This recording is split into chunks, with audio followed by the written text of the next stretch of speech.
Miss হবে না আপনার পছন্দের টিভি শো। দেখুন জি5 অ্যাপে একদম ফ্রি। ইউ স্টপ টকিং তমাল। তোমার ওয়ার্ডের জন্য তমাল অত অ্যাংরি হয়ে গেল। তমাল কিন্তু অত অ্যাংরি হওয়ার ছেলে নয়। ও দিয়ে ঈশিতাকে লাভ করে। ও এই যে ঈশিতার এই যে একটা পজিশন হয়েছে, এটাকে ও রেসপেক্ট করে। কিন্তু তুমি এটা কি করলে বলো তো? ও তাহলে এখন সব দোষ আমার, তোমরা সেটাই ভাবছো তো? না ফুলকি, তোর কোনো দোষ নেই।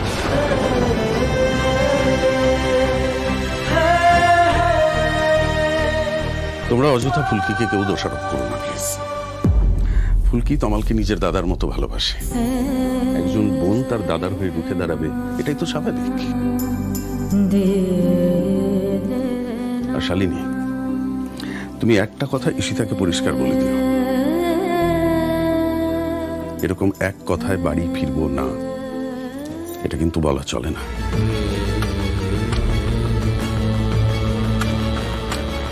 আমি কাল সকালে ওর সাথে নিয়ে কথা বলবো। যাকে যা হবার হয়ে গেছে, আজ আর এ নিয়ে কথা বাড়িয়ে লাভ নেই। চলো।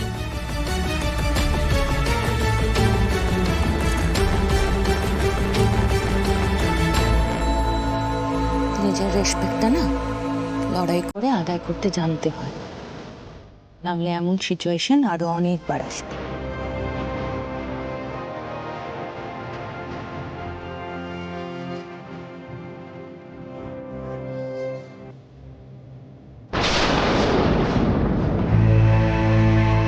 তুমি মন খারাপ করে থাকলে আমাদের সবার খারাপ লাগে।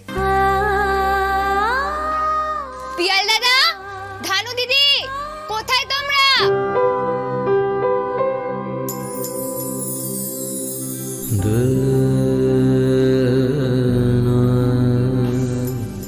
কষ্ট পাস না ভাই, সব ঠিক হয়ে যাবে। কাকুমনি তো বললো ঈশিতার সাথে কথা বলবে, সব ঠিক হয়ে যাবে। রিল্যাক্স। সেটাই তো তমাল দাদা, আজকে না হয় একটা বিচ্ছিরি কাণ্ড হয়ে গেছে, আমরা তো তোমার সঙ্গে আছি, হাত মেলাও।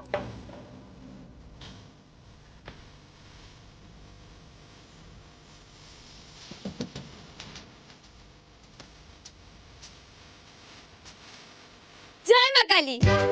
দেখুন যাই হয়ে যাক না কেন, আমরা সবাই যেন সবসময় একসঙ্গে থাকি। উফ, কি বলবে বলো তো তুমি এই মেয়েকে? সত্যি এত বকুনি খায় কিন্তু শুধরোয় না। ব্যাস ঠিক আছে, অনেক হয়েছে। সামনে কিন্তু ম্যাচ রয়েছে ফুলকি, এখন সব কনসেন্ট্রেশন ওইদিকে। মনে থাকবে পরের ম্যাচটা কিন্তু জিততে হবে।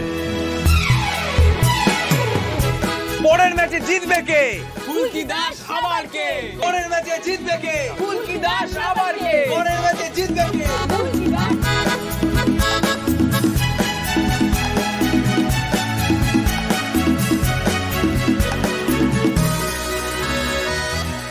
এই ফুলকি দাসকে এই বাড়ি থেকে না হটাতে পারলে সব হাতের বাইরে চলে যাবে।